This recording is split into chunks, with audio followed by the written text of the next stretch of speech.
And I guess you've seen some recessions and some crashes, and you've probably, been around the block. I won't make you sound too old, but what? Too old, or like a slut. I don't know what you just did there. Welcome to this week's Escape Your Limits podcast. Today, we're speaking with the legendary Beverly Hills trainer and gym owner, best known for his work with A-list celebrities and professional athletes.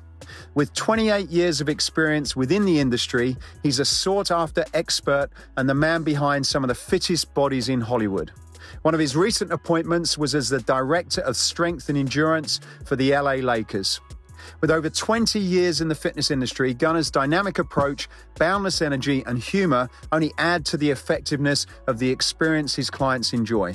So please welcome Mr. Gunnar Peterson to this week's Escape Your Limits podcast. Robert Schuller, I think, the pastor, wrote that tough times never last, tough people do. People are going through something that you don't even know about all the time. So focus on the positive. I mean, not to be a Pollyanna about it, but you just go, okay, this is tough, but we're going to get through this, and there are good things ahead, and there are great things to look forward to. I can't just be doomsday guy. I just can't. It would be hard for me to get out of bed in the morning if all I had were bad thoughts. Do I want to lie back down every day? Not every day, but man, that would be nice a lot of days, but where's that going to get me? It's not going to get me anywhere. I'm going to, if I get up and get going, I put myself in a position to succeed and to overcome whatever the obstacle is, whether it's COVID, whether it's a tight hamstring, whether it's a struggle with your wife, your family, your finances. Get up and get moving. I don't mean like just put it behind you, but face it, right? Taking the action, to me and for me, works better. Thank you for supporting the Escape Your Limits podcast. If you're thinking about creating a unique and engaging fitness space to take your fitness to the next level, then we have you covered. Escape Fitness design and manufacture some of the most innovative, attractive, and durable functional training and free weight equipment used by many of the best trainers and fitness brands across the globe. As a valued listener, we are offering you a 10% discount off many of the products on our website. You can check out the full range by going to escapefitness.com and use the code DUMBBELL. That's escapefitness.com using the code DUMBBELL. That's it from me. Please enjoy the rest of this interview. So Gunnar, thank you for inviting me into your home. It's been a while. I just thought you'd probably want a better backdrop. And it's also quieter, right? We don't have any clanging and banging here. No. Very little, especially if the kids are outside. Well, when I look back, when I did the first podcast with you, it was I think about my third one, and you were very kind enough to sort of. It was fun. I like your company. Look, I like your company. I like the stuff you guys do in the fitness business. You help trainers be better, look better. You improve landscapes of gyms. I want to align myself with anybody who's taking the collective and making it better. So when you said we do the podcast, I didn't check up and say how many people, how many. I just said, yeah, because as a person, I like you, I like your company, and I want to be part of that. It's easy. It's an easy yes. Well, I set it up on my own, and I remember putting my camera up, and it kind of recorded half of the video, and then it lost. We got the whole audio, so I thought this time I'll hire a professional, and that's the way to do it. We'll do it properly. So So how things changed? It must be 3 years, I think, since we last spoke, and you were, I think at the time you just started with the Lakers, gone on that journey. How and you've, I guess now you've sort of moved on from that. How was that as an experience? It was great. I did 3 years as the head strength and conditioning coach, director of strength and endurance, and had a terrific time. Obviously, a great group of guys to work with every single year, and terrific front office, terrific ownership, phenomenal fan base. I mean, even on the road, just the Laker nation, just strong and just great to be a part of that whole thing. Great, exciting, yeah. When you went into that, did you outside of help working and supporting the team, but did you have any sort of personal things that you wanted to get out of that experience, and would you say you achieved or did what you'd hoped? I've worked with athletes for a long time, and I've worked with a ton of NBA guys for 18, 19 years leading up to that. So it was great to be able to put what I had done and what I believed in to a test in a group environment or in a departmental environment. And I thought, I mean, not that there was nothing to prove, but it was nice to be able to see guys catch on to training in a way that helped them on the court. If you look at history of injuries, they were down in injuries, games missed due to injuries, and we had huge buy-in. There were a lot of lifts. I mean, one of the guys who worked with me, who's head of the department now, a guy named Chatton Hill, terrific guy. Chatton said the buy-in is incredible. Not just the amount of guys who lift regularly, but the amount of guys who lift regularly and stay with it throughout the course of the season.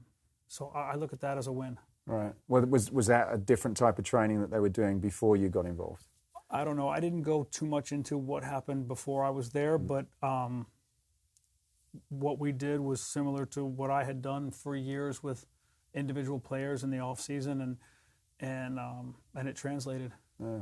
I know you're into developing yourself and always looking at what's out in the market, whether it's equipment or education. When you go into these sorts of situations, whether it's taking on a new client or doing something like the Lakers, do you also have to grow and develop yourself when you go into those environments? Yeah, I think I go in with a soft set of rules and protocols that I lean towards, but then I'm open to what's new, right? I mean, my own training is different now than it was when I started working out, and I think it has to be. Your body changes, your training methods change, your interests change, your goals change. You know, everything is shape-shifting, not just the body. So I'm open to as many new things as come my way. Some of them I dismiss faster than others, and some of them I adopt and bring. I just listened to a podcast. The name will come to me, but there was a movement that he suggested for turning on the glutes as a warm-up. It's a face-down clam. So you're face down, you're in a figure four, and you're taking the knee up to the outside. And while I'm listening to it, I pause it, drop down on the floor, and now I've been adding that to my own warm-up. I've put it in with a couple clients. It's an interesting protocol, and I feel it. And so, you know, I've done a similar full-body warm-up for a number of years, and now I've amended it. Right. But I think if you're not growing, if you're walking in thinking that you know everything and your way is the only way, I think that's a fast road to destruction. Mm. Do you learn things also from clients, like if you try something and it doesn't quite go to plan? Do you get some of your learnings from sort of actually on the job as such as well? Sure, a lot, and I work with a vast demographic, right? Young to old, leaner to not as lean, younger to not as young, male, female, athlete, former athlete, you know, aspiring athlete. So certain things, when something works for everybody, great. When something works for 8 out of 10 people, it's probably more the problem of the 2 people. When something works for 2 out of 10 people, it's probably not the people's problem, it's probably the thing's problem. So then you go, that's probably not worth incorporating on a regular basis. I'm not gonna try to swim upstream. That's just no reason to do that, right? It has to have I want to keep the chances for success as high as possible. I'm not playing guinea pig with anybody in there but myself. You're unique in terms of the clientele that you work with, and from sort of A-listers to top business people and people in the entertainment industry, as an example. How much of what you do is the sort of working with the body and the fitness, and then the sort of outside of that, dealing with personalities and kind of whether it's motivation or because I guess some of these people must be quite difficult to deal with, are they, in some cases? I've never had anyone who was difficult to work with. Never. Okay. You know, you're hang on, tiptoe. Well, let me put it a different way then. Okay, so like I guess, you know, we deal with a lot of people in our business. You get some customers, they're like, it's a dream, and you get some people you've really got to be on your game, because if you just accidentally make a little bit of a wrong step, they'll come down with you like a ton of bricks. And I suppose it's a very personal thing with what you're doing, and main part is they're coming there to get whatever their fitness goals. But is there other things around the outside of that you've got to be? You can't. Can you just be a trainer, or have you got to be more than that? Well, look. First of all, you're not their shrink. So a lot of trainers, you know, I'm half psychologist. I'm like, you're not half anything. You're not, I mean, if you think that, you're probably half a trainer.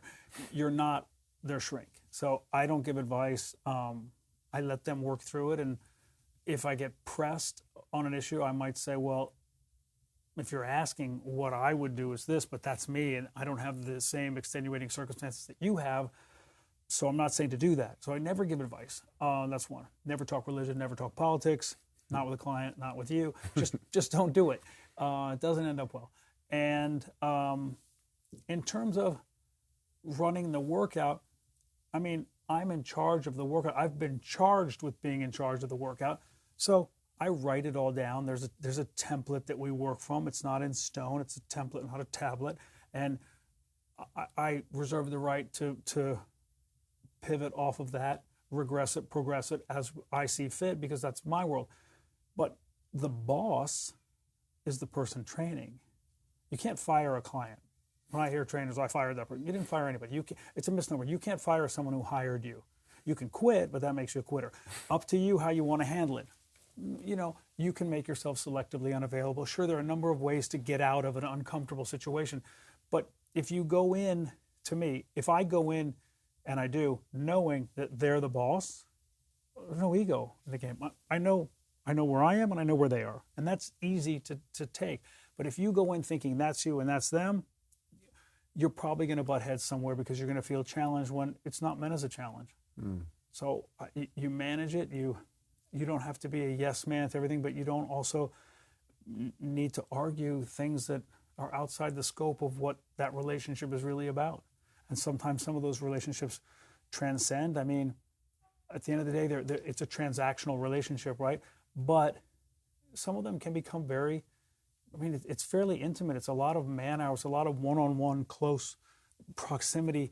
I mean, I have, in the years I've been doing this, 2 people, one has passed away, but 2 of the people who trained me have ended up as godfathers to my kids. So, you know, it's close. It becomes pretty tight.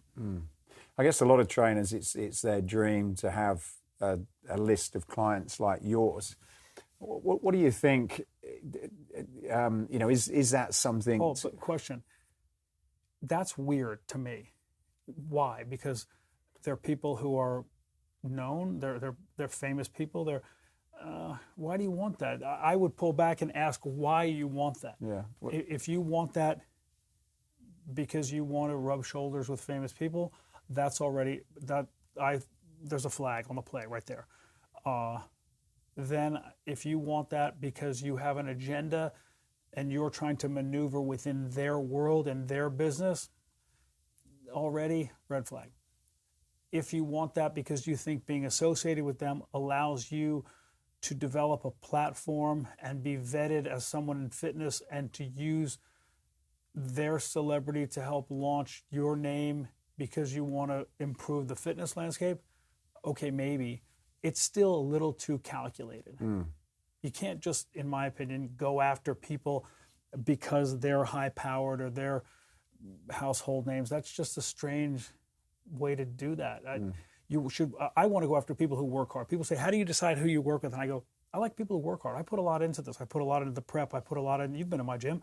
I put a lot into how my gym is laid out, not just the cleanliness of the gym, but the layout of the gym, the equipment selection of the gym, how things flow in the gym, how my other trainer and I work and do that sort of silent dance of he's on the northeast corner of the gym, I'm on the southwest corner of the gym, so that each person can enjoy X amount, the feeling of privacy to whatever degree. I put a lot into that, so I want somebody who comes in and works hard. I want somebody who's consistent. We just did this last year. We looked, my cancellation rate I've been doing this 30 years. I've kept records, like formal records on a computer for 27 years, I think. And my cancellation rate was like 8.07, right? Last year, my cancellation rate was 5.0 something. So that's a low, I mean, think about that. It means 95 out of 100 workouts show up. So I look at that cancellation rate, that tells me I'm working with the right people. They're consistent, certainly, obviously, in how often they show up, how regular they are in showing up. They're consistent in the work they put in, and that means that that we're a good match. So I've chosen well, they've chosen well. That's why I have those people, not because I sought out XYZ above title actor or XYZ all-star player from whatever professional league. It has to be the other way. Yeah. You have to look for the quality of person, and then they just turn out to be who they are in the gym with you. Yeah. So even if that sounds like a glitzy type of job or business, it's really not the way that you would get. It's not a worthy goal to go after that as an ambition. Look, is it glitzy? If it's glitzy because you think working with a movie star or an athlete is glitzy, great. I think working with high achievers, people who set the bar high for themselves, people who are constantly growing, who are willing to put out in the gym. I love working with those people. I don't care if it's a businessman or a kid in high school who's trying to make a team in college as a walk-on, or a woman who had a job and was pushing at this high-powered exec level, and now she's stopped working and had her kids and now wants to get her body back. Somebody who's driven and motivated. I'm getting better with them. I'm learning from them. I'm motivated and fired up from them. Those are the things that I'm getting out of that relationship. Actors, actresses, sure, great, if those other criteria match up. So they probably all fit into that category of I suppose, people who want to make more of themselves as a general, and I suppose what you're saying is maybe a better goal is, look, go for high achievers or those types of characteristics, and yeah, you'll probably get everything that goes with it, as opposed to saying, well, I want to work with celebs because that's the way I did it. That's the way that's the way I still do it. Yeah. When someone writes, it's not about I don't Google people, but I talk to them and I find out like what they're doing, or I find out how they got to me, because I don't advertise. So I find out how they came to me. And if it's just someone, the worst is if it's somebody who's coming in the hopes of getting in and bumping up into somebody. I don't need that. I don't need those problems. I want somebody who wants to come for the right reasons. Whatever walk of life they come from, great. I will probably learn from them as much, if not more, than they'll learn from me. So you probably don't have to sell yourself a lot now, but if you did, how would you explain your type of training, or what you do for people, if you did have to tell someone that didn't know who you were? How I do the training, not the whole rest of the. Yeah, I suppose if it comes to right? Gunnar, what, and you had someone from another country, never heard of you, and you sort of, they were putting you on a little bit of an audition. So, right. Okay, well, tell me what you can do. How would you explain yourself? I would say I do strength and conditioning work that lends itself to better performance in athletics, but also that translates into real life. We work on movement. We hit all three planes of motion, and a result of that will probably be improved flexibility and improved cardiovascular conditioning. If you're looking for body composition changes, that's usually a side effect of this kind of training, assuming we can get your eating under control, whether that's taking it up or taking it down. And then we would also factor in your sleep, rest, and recovery protocols. But what we do in the gym is strength and conditioning based, and we take a comprehensive approach once we've got that on lock. And then I'd say, you might want to try it. It's not for everybody, but you might want to try it and give it 2 or 3 workouts and see if it's your thing, and hopefully it works for you. Right. And I leave it like that. I'm not a hard sell guy. Why? I'd rather under pitch it and have them walk in and be blown away than tell them how great it is, and I'll make all these crazy promises and then have them train twice, feel exhausted, overeat, and say it doesn't work. Do you think the role of a trainer is likely to change? We're just still in the middle of this pandemic. Do you think what you need to do to be successful as a trainer has had to change at all with what's going on at the moment? I think you have to be aware that everybody is processing the information that they're receiving, and that's also going to be different. You're going to hear different things than I'm going to hear. Some things will be the same, but some things will be different. We're all processing it at a different rate. We're all processing it from our own vantage point and our own levels of fear, anxiety, and I think you have to be respectful of how everybody handles it. Yeah, I suppose when you are in close proximity of people, we're talking off camera, and I suppose you've got some people who want masks, who want to come close, some who don't. Do you think generally that, in your view, that people, when gyms do open, that people will want to come back and work with the trainer again? Or do you think, you read a lot about now digital personal training and all their, I suppose, virtual services. Do you think that will take away some of the face-to-face stuff? I think there's always going to be a market for in-home training. I think people are now laying out their houses differently to have workspaces and workout spaces, and I think that will last. Ultimately, I think we're social beings by nature. We enjoy interaction. We enjoy physical contact, whether that's a hug or a high five. I think that's how we as a species operate, and I think gyms will come back. I think there will be a number of protocols that change in terms of how you get in, whether you've been tested, whether you've been vaccinated. I don't know about you, but in the last 10 months, I've had, more things in my nose than the average 3-year-old. So it's like, what are we doing? I think when there's something that's regimented, or you can show that we can move past the fear stage, I think things come back. I think they have to. I think that's just who we are as a species. Yeah. And I'm all for it too. I know a lot of people that enjoy the camaraderie and now miss the camaraderie. So yeah.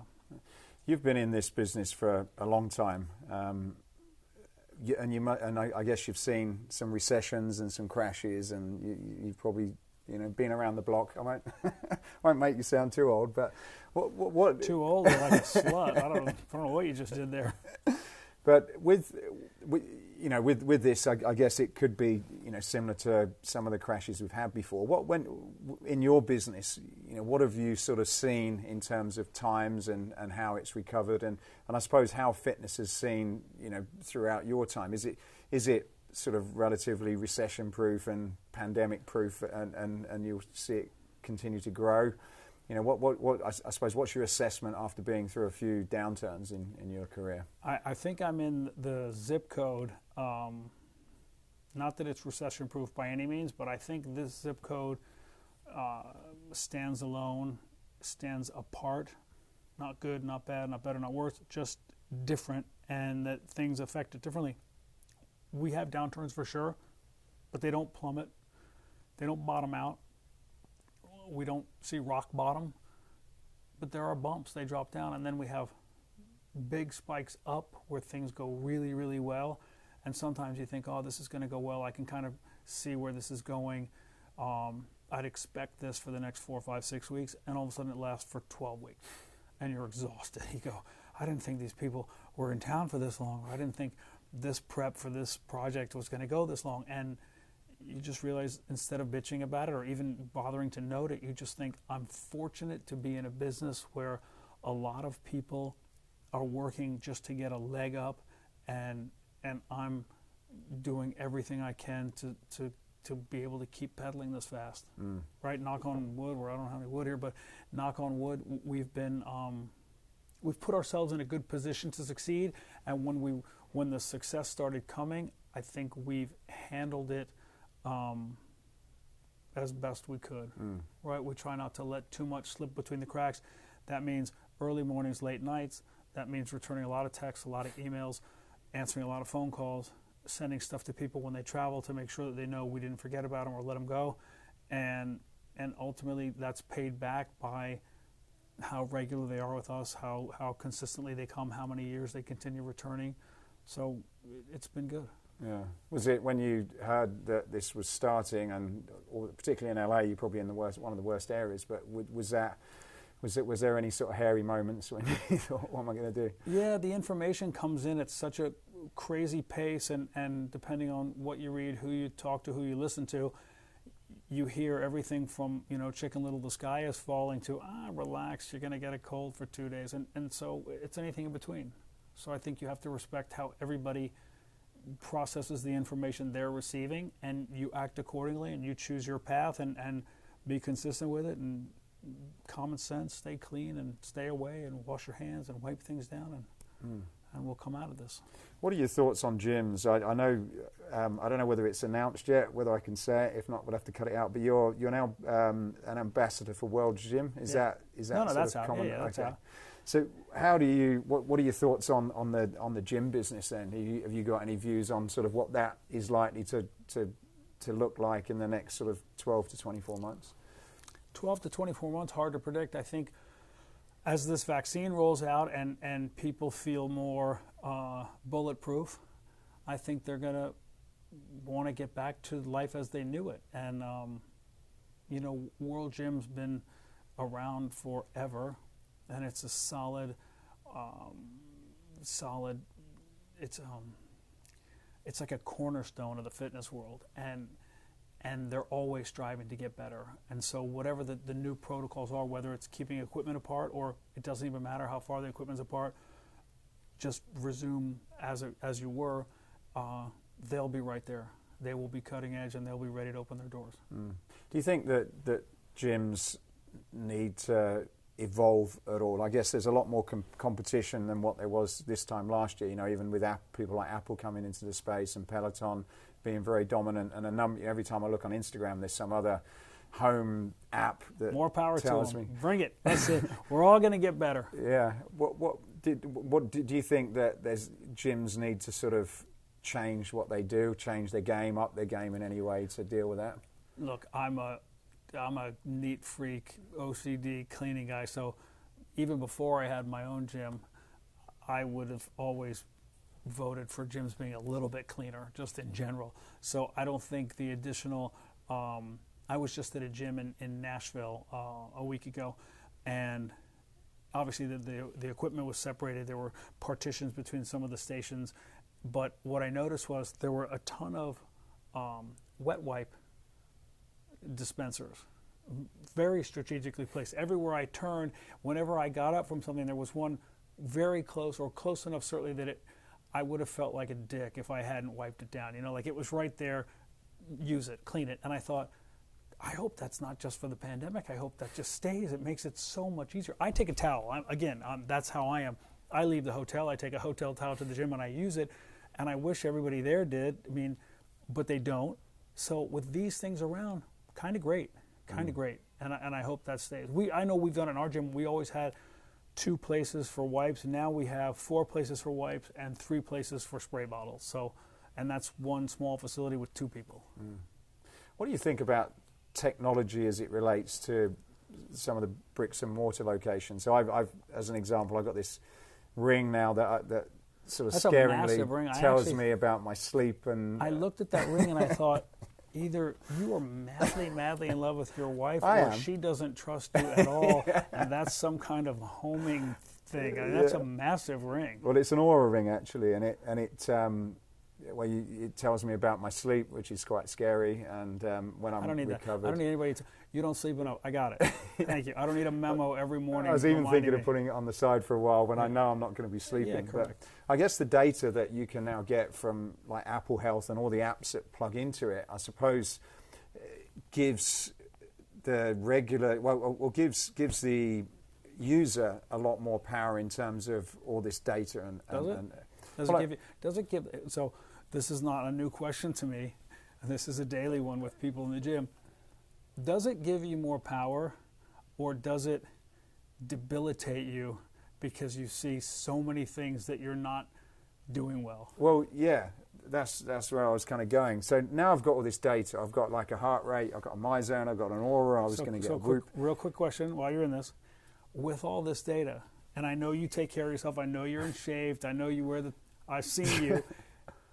Have you gotten in better shape, or are you right around the same?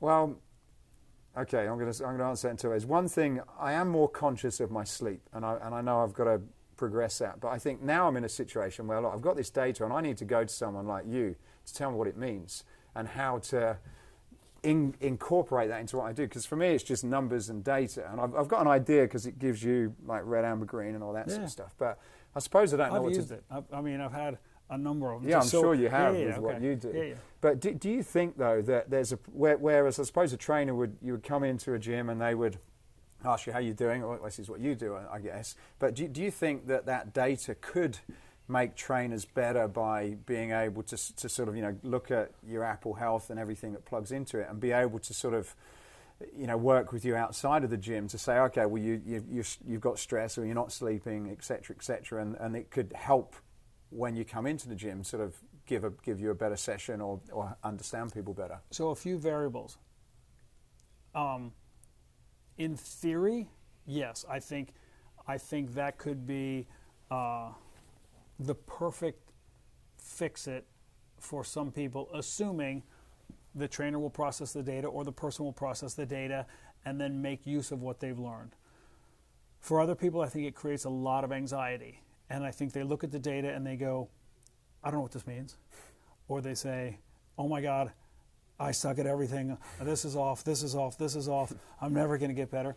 And then there are the people like you who just admitted that sometimes you just take it off and set it to the side when you know you're going to get the bad readout, right? It's like skipping the test the day you know you're not prepared. I understand that. I think it's case by case. I think some people, I have a guy who wears, it's not that, but he has it on his watch, and he has literally how many hours he's been up, how many calories he's burned, his neat calories, his active calories, his sleep, everything is on there, and he's pretty diligent about it, and it's really beneficial to him. I've had them, and the sleep one, I wake up and it says you slept this much, and it's way less than I should, and of that sleep, only this much of it was deep sleep, and then I go, oh my God, I'm a loser, I'm going to die. And it just, I wake up starting feeling like a loser, or stressing that I didn't do. But without that watch, or without that readout, that band, I'll wake up and go, I already know I'm tired. I don't need to hear it from somebody else, right? That's like your spouse wakes up and goes, you're tired today, babe. Thanks for that. I got to go now and go do 16 hours. So I don't need that feedback of, it's something I don't need it. I don't like it. The way you said about you're aware that you need to work on your sleep. I've been aware of that for years. I'd say for the past 4+ years, I've been really diligent about getting more sleep. Not super successful, but diligent, and I've definitely made improvements. I haven't gone from 3 or 4 hours to 8 every night, but I'll tell you this, I hit 8 a couple nights a week. I'm way ahead of where I was, so I know I'm doing better. And what about when you like, if you had a client and they weren't sleeping, like, because the only times I get sick, and it doesn't happen very often, but I know because I've been tired, run down, not slept, and then continued to work out. Push through, yeah. And so then it's amazing what the body can do. Yeah. It's amazing and I have a lot of friends in the military, and you just hear them and you think, God, man, what you put yourself through, or what they put you through, it's unbelievable. So who am I to wake up and say, that's 3 nights in a row of 4 hours sleep, I feel terrible. Shut up, Gunnar, get up and go. Right. Like, you can push yourself through it. You can do it only for so long, and you can do it at a certain age and until a certain age. And then, like a guy I train is an actor, and he has a great line. He goes, the check comes due. Yeah. And it does. But if you're aware of it, if that Oura Ring helps you, then that's a winner for you, right? But if you wake up and have the anxiety that those things used to give me, not the Oura Ring, but I've had other bands, and I go, gosh, man, I already feel like I'm starting the day behind. Like I just want to wake up and apologize. Sorry, I'm not 100%. I don't need to be reminded of that. And sometimes you wake up, you haven't slept as much as you know you should have, but you still feel great. So push through, right? It's like getting on a scale. If I feel great and I get on the scale and the number is way higher than I feel, and I allow that to change how I feel, I've just given up the power. I've just turned over the power to an inanimate object. Why would I do that? So I don't need to get on the scale. On the days I feel great, I don't need to get on a scale. I feel great. I'm winning. Right? So when you're working with elite athletes like NBA, for example, do they use a lot? Are they using technology to look at what's happening with the players? And as a trainer, a coach, or whatever, do you need to be interacting with that? Yeah, it's case by case. Obviously, some guys go deep, and some guys, they've been around long enough, or they've been around since before some of that technology was around, or they were not exposed to it early in their careers, and their careers are going well. Some guys adopt it later on to in the attempt of prolonging the career. So it's case by case. The athletic departments, I can say, of any of the ones I got to know when I was in the NBA, those guys are so cutting edge, and they get hit up by a lot, so it's a bit of a minefield they have to walk through. They take the meetings, they trial the things, and then they choose them, and then a lot of them are really good, and they share that intra-departmentally within an organization, and they'll share it with other clubs. So you get the benefit of all those teams, all those athletic training departments, all those strength and conditioning departments sharing data, equipment. That's a real. Those guys take that very seriously, and it's great because if you want to benefit from it, it's all right there at your fingertips. And if not, at least where I was, nothing's forced on you, but you can see guys taking advantage in a good way, and growing and benefiting and improving, and then you can see others who just say, that's not for me, and I feel steady and solid with this, and then they do or they don't. Can you see that sort of filtering down to the mainstream, where that will be part of what service you can get in a traditional gym? In a traditional gym, it might be tough when you think about open gyms, and I think it'll always be an upsell in gyms. Yes, I don't think that's going to be something that comes in a big box traditional type gym. I don't think that's going to be something that's included in the base membership, no, but I think that's an easy upsell. And I think for a lot of people, they would benefit by doing that because they'll get feedback that they didn't know they had access to, and that could improve their performance and their improvement overall. And I think some higher end gyms, that may be part of your initial testing orientation, right? You come in, there may be one complimentary session where they weigh you, they check this, they check that, and then they give you that. And if you choose to continue monitoring that, you can at a low price or not. How important is, I'll start with the sort of elite athletes, but how important is it for you to be aware of recovery with the people that you're working with, and has that changed over the last few years, or like 5 to 10 years? Yeah, recovery is huge. It's it's recovery is definitely a pillar in the wellness world, and it's there's a lot of attention on recovery in general, sleep being primary form of recovery, but any kind of recovery, any kind of active stress reduction. I'm sure you know about Headspace, the app, right? Terrific app. Even that's just 5, 10, 15 minutes, whatever you need, and you can reset, so that's great. Body work, things like Theragun. There are a number of ways that guys can get better by not doing more, right? You don't always have to add something to be better. Sometimes, right, you get better by doing less. Less of the active stuff, more of the downtime. That's a big space. And some people I know use it like, I'm not going to come train Friday, I'm going to get a massage instead. I'm thinking, you canceled Wednesday. I don't know, maybe. But overall, especially the high-end, the athletes, every guy who I had down at the Lakers, across the board, and this is probably no surprise, hard workers. They didn't get there just on natural talent. The guys who got there on natural talent faded out somewhere in high school and college. The guys who get all the way there, it's natural talent, work ethic, commitment, and that's why they're the pros. And if you say to them, here's a new method to improve recovery, which will improve performance, as a rule, they're pretty open to it. Has your role as a trainer changed in terms of sort of having sessions where you might not be pushing people as much and you're focusing on other things like mobility or what have you within a typical session? Yeah, different, and this was a different experience too. In the league, in-season workouts are different from off-season training, right? There's a different programming, there's a different even intensity, definitely duration. Those things all change in season, right? Especially if we're on a back-to-back or you're playing, then you're traveling, then you have a down day. Or let's say you do a back-to-back, then you travel, then there's a down day, then there's a game. Where you fit those workouts in, how intense those workouts are, how long those workouts are, that's going to change from off-season when they're on a 2-on-1 off, 2-on-2 off program for 3 months. All right. Is the information in terms of that programming side and programming for recovery, is that is that a fairly new thing? Is there anybody that you know that's sort of pioneering that, or is it just that people realise now it's just important? No, I think there are a lot of, I mean, some people are natural bookkeepers, for lack of a better term. You know, I've written down every workout I've done. I type them out. I type them out, I print them out, and I save them. So well, I have all of your workouts for clients. all of my workout for clients. Yeah. Gee.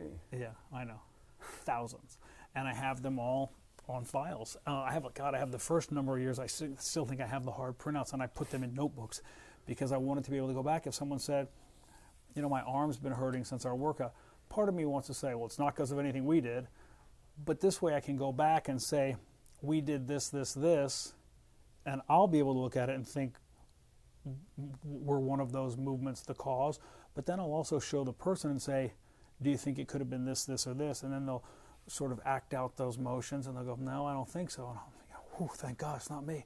But then it's an easier way to problem solve, and you know that they know that you're on their team. Mm.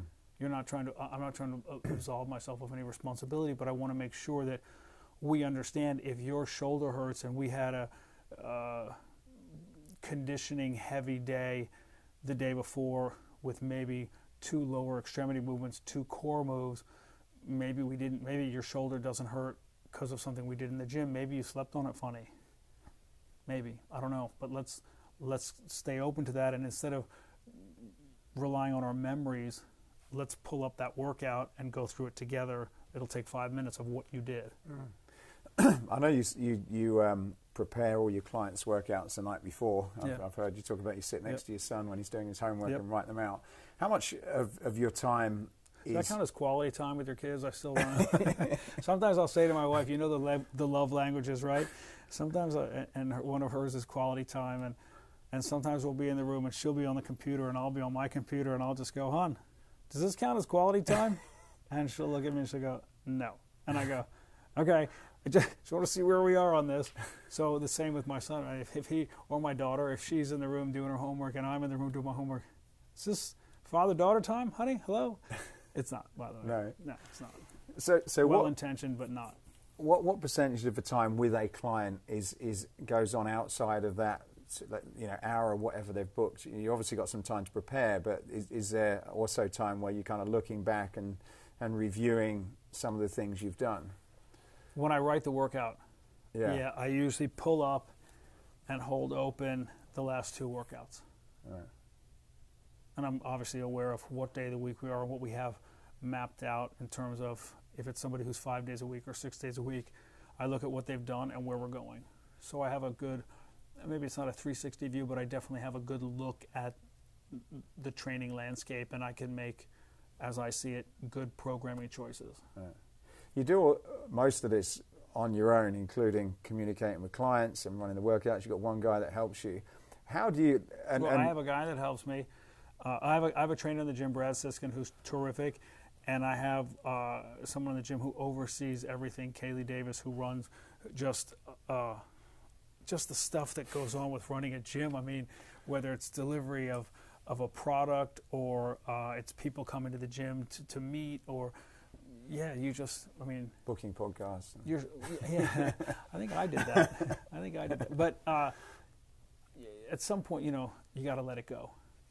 So you can't try to manage all that, or something else is going to suffer. And I'd rather have that handled by somebody else, and that way I know that the training itself and the prep of that training is not going to be reduced in its quality. I want to keep that top shelf all the time. Yeah, and you've said to me, I think on a previous podcast, how there's the work you do as a trainer and working with your clients, but then it's also important to be sort of balancing out with other business opportunities as well, that you do.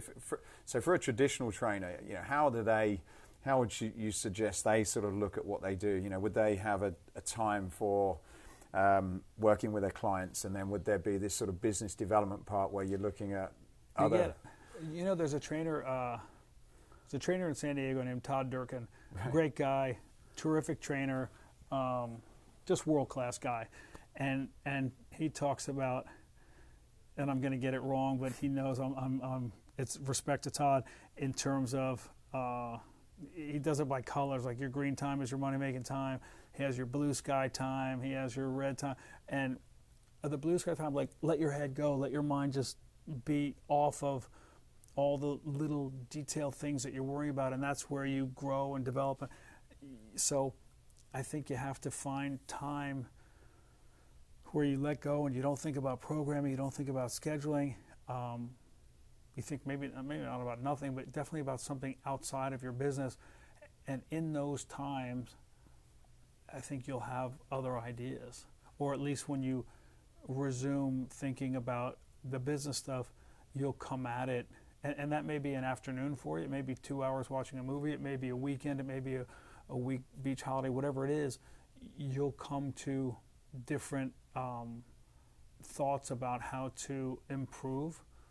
You should anyway, because there's no way you're as good as you can be.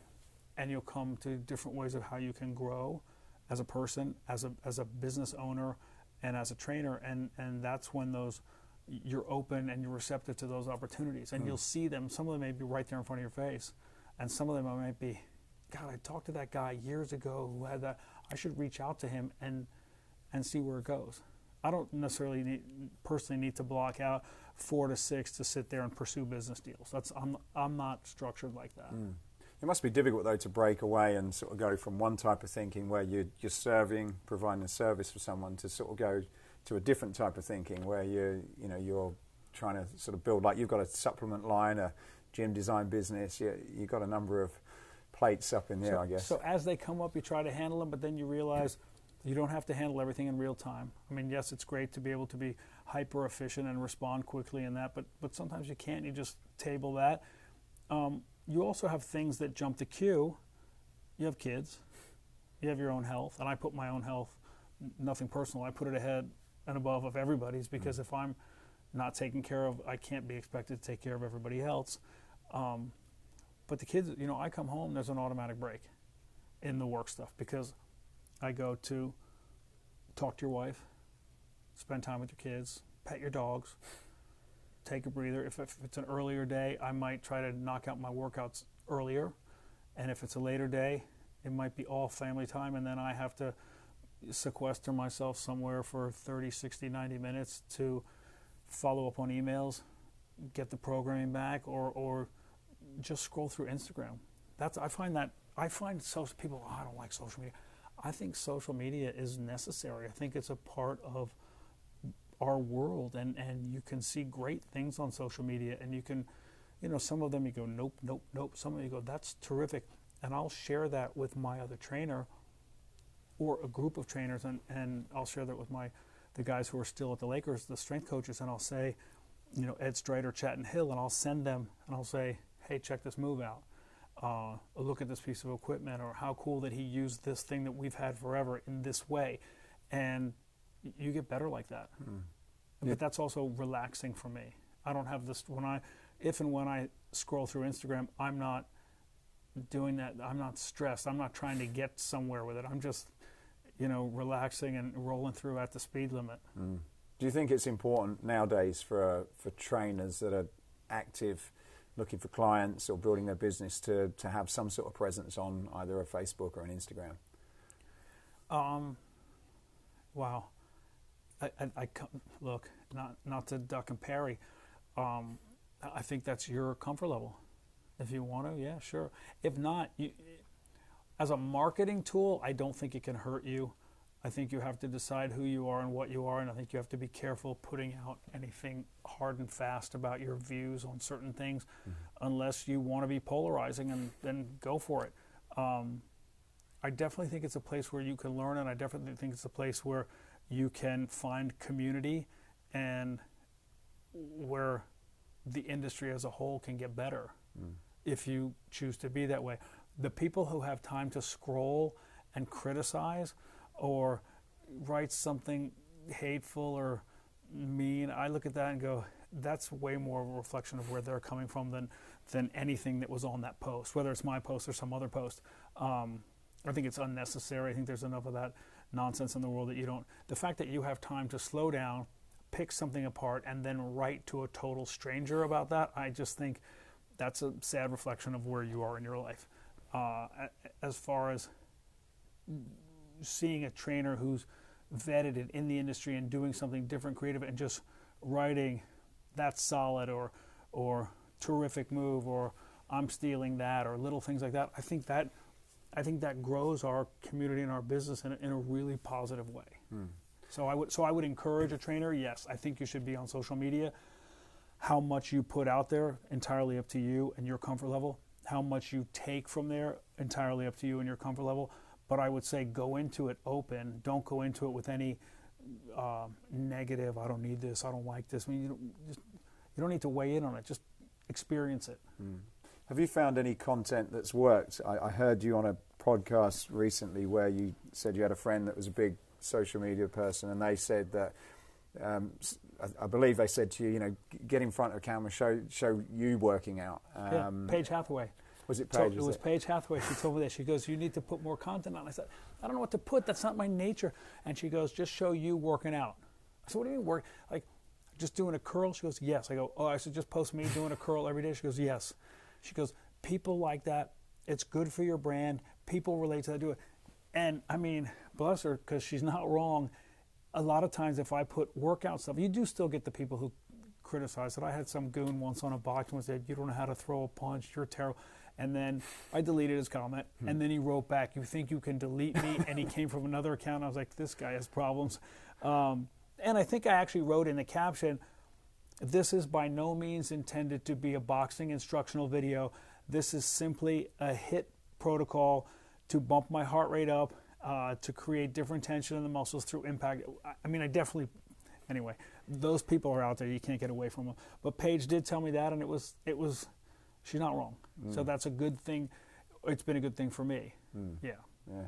So you've got a home fitness design business. Have you seen any changes in that space with the pandemic, and do you see any trends that are likely to happen in the sort of year ahead? I know certainly people are not going into major cities now. They're working from home a lot. They're not commuting.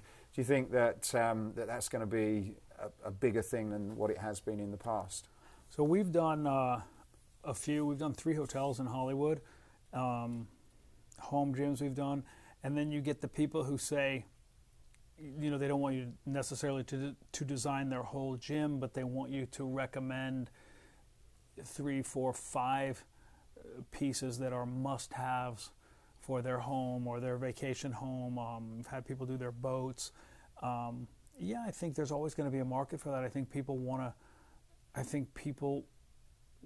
to have nice things, and they want to have the most efficient things that they can have. And I think that'll evolve. I mean, we're not out there, putting flyers under windshield wipers saying use us for your commercial or home gym designs, but we definitely say we can help with choices. And then we can also, I do a ton of connecting, and I still don't know how to monetize that, but if you are looking for a rack for your house and you just want that one piece, I'm happy to connect you to the people that I know who make the best racks in the world, right? If you're looking for one piece of cardio that's going to do it for you, I'll say, what do you like doing? And I'll write that back to a stranger.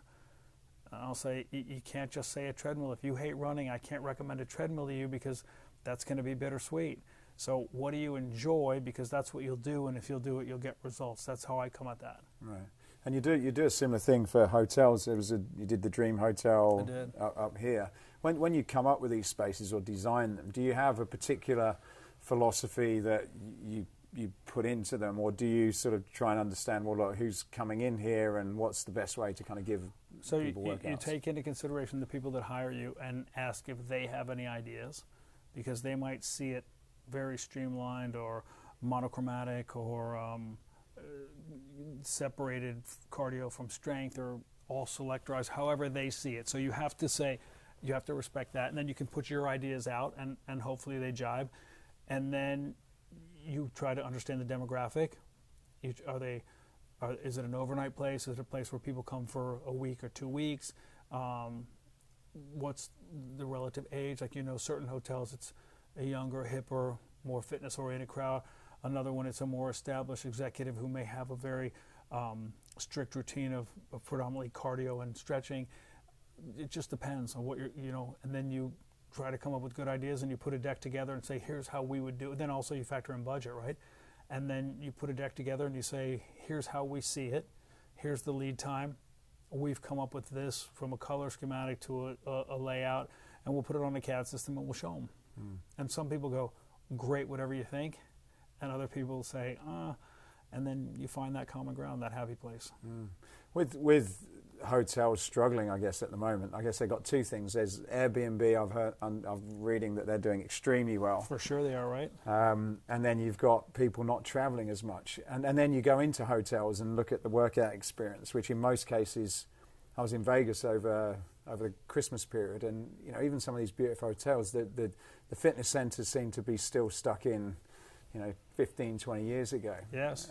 What do you think in terms of travel, hotel, Airbnb? Do you think there's an interesting market yet that's not really been disrupted at all in terms of fitness? I think I wouldn't be surprised if some hotels take out the probably not often used desk or sitting chair with awkward side table and replace that with a fit bench and a piece of cardio, whether it's a bike or a rower or a scaled down manual type elliptical, and then they could market, if I were doing a hotel, and then you market that room as having its own private gym or mini gym or whatever you want to call it, and then from a COVID standpoint, people feel safe and comfortable because they're the only ones using it and it's all been cleaned before they get there.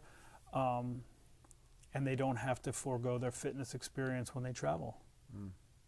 Yeah, I think I'm interested to see how the Airbnb fits with fitness, because I've done a few of those recently. But in most cases, it's the one thing you don't get. And but how easy would it be to put, like I just said, and this is off the top of my head, a fit bench. On a skate bench. Huh? On a skate bench. Yeah, sorry. Oh, wow. We can edit that bit out, actually. Yeah, wow. They could put in a skate, right. But you could put in a skate bench, you could put, even if you put an adjustable set of dumbbells and one piece of cardio, and you could offer, it could even be, if it's an Airbnb, the person could say, would you like your cardio to be a bike or a rower? And then you say, well, I'm up for the rower. And they, they swap it out of the one closet that's always locked in those Airbnbs. Yeah. Do you see that your brand ever going? I know you've got your programs, your digital programs, but do you ever see your brand sort of going out into some of these facilities where I guess remotely you're able to either offer some sort of training or programming to, or is that in the works? That's a better question for my wife. She handles all that. Literally, I love working with the people. I love the daily interaction, the prep, the execution. I'm just not a good business guy. I'm just not that guy. I just don't know how to. That's why we have an app in the works, but that's her. That's not me. I mean, I did the programming. And I said, I'll show up, babe. You tell me when to be there. I'll do the videos. I'll do the stuff. But what happens with that content, that's entirely up to you, and whatever post-production approach you choose to take, that's not me. So, I mean, could he get out there? Sure. I mean, she's super capable. It's just not me. I don't know. I don't know how to do that. And I'm going to stay in my lane as a trainer, and that's what I do. You'd be dangerous if you did. Then you've done very well considering you don't know what to do. I really don't. I really don't. So, what are some of the things that your podcast, books, people that you're following or reading that you think are worth talking about or sharing to anyone that's listening at the moment? Your podcast, for sure. Thank you. No, look, I wouldn't say it, and I wouldn't have done it. Ed Milet's podcast, Andy Frisella's podcast, Joe Rogan. You can't do without Joe Rogan's podcast. Philosophies, this podcast. There are interesting little things out there you can find on the podcast level. On the books, what are you into? That's a big span. I probably have 30 books on my desk that I haven't started, and I'm probably knee deep, a little higher, and 3 others. So, what do you have time for? And I spend as much time as I can with my kids and my wife. That's really, maybe I should do more reading, and I do what I can, but if I have an extra 30 minutes, I'm going to spend it with the kids and my wife. Yeah. And that's from my oldest 22-year-old down to the 1-year-old. I'm going to spend as much time as I can with them because, that goes by quickly and they're gone way before you know it. Yeah, I'm realizing that. Yes, you are. Are you still getting up at 3:45? I am. Sometimes I'm nutty and I push it to 4:15. Yeah. I do. It's part of the deal now. And I would say I beat my alarm probably 3 or 4 days out of 6. So a couple of questions before we wrap up. You obviously rub shoulders with some very successful people. And this is, I guess this is to a lot of people who are listening. We're all, many of us, going through a tough time at the moment, and it's not an easy world to live in. Is there anything that you've learned from people that have had sort of what most people call big success and probably failed and gone up again? Is there any lessons that you've learned yourself from some of the people that you've worked with that would be beneficial to share with anyone in terms of how they've been successful or how they've dealt with extreme adversity? What's that? There's an old book, Robert Schuller, I think, the pastor, wrote that. Tough times never last, tough people do. I think for sure everyone's going through a tough time. Then there's that other thing.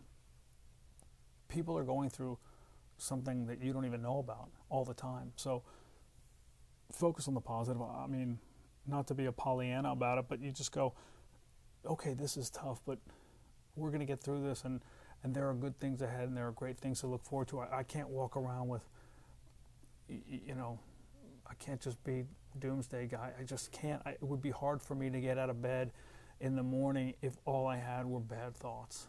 I mean, do I want to lie back down every day? Not every day, but man, that would be nice a lot of days, but where's that going to get me? It's not going to get me anywhere. I'm going to, if I get up and get going, I put myself in a position to succeed and to overcome whatever the obstacle is, whether it's COVID, whether it's a tight hamstring, whether it's a struggle with your wife, your family, your finances. Get up and get moving. I don't mean like just put it behind you, but face it, right? Taking the action, to me and for me, works better. I know you're someone, and I know people who know you.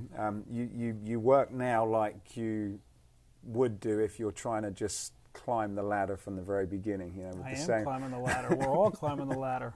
What's success for Gunnar? What is it that you're striving for? Where are you going? Oh wow! Hang on, it just got real deep in here. I don't know. You want more of the same at a higher level.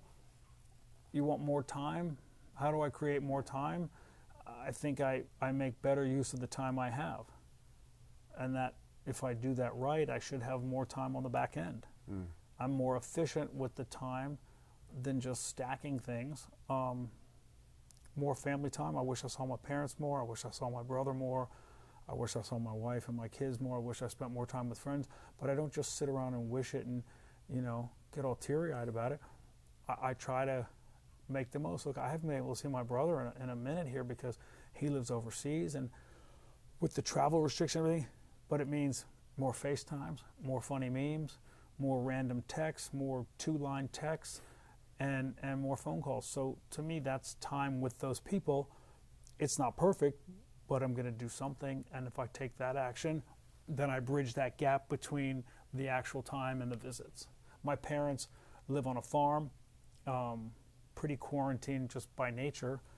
And I've seen them twice during this. And again, multiple things jammed up my nose before and after getting on and off a plane, but well worth it. And those are the things really that make all the rest of it worth it. Fantastic. Well, Gunnar, thank you so much for your time today. Thank you very much. It's great what you got a major operation here. Thank you. Well, next time we'll probably have another 2 cameras in the next 3 years. Yeah, sure. Something on a jib, something on a dolly. You know how it works. Thank you, Gunnar. Thank you very much. Hey, I hope you enjoyed this podcast. If you did, then please go over to iTunes and subscribe to the Escape Your Limits podcast. Leave a review, leave a comment. It really would help us a lot to continue to keep these going.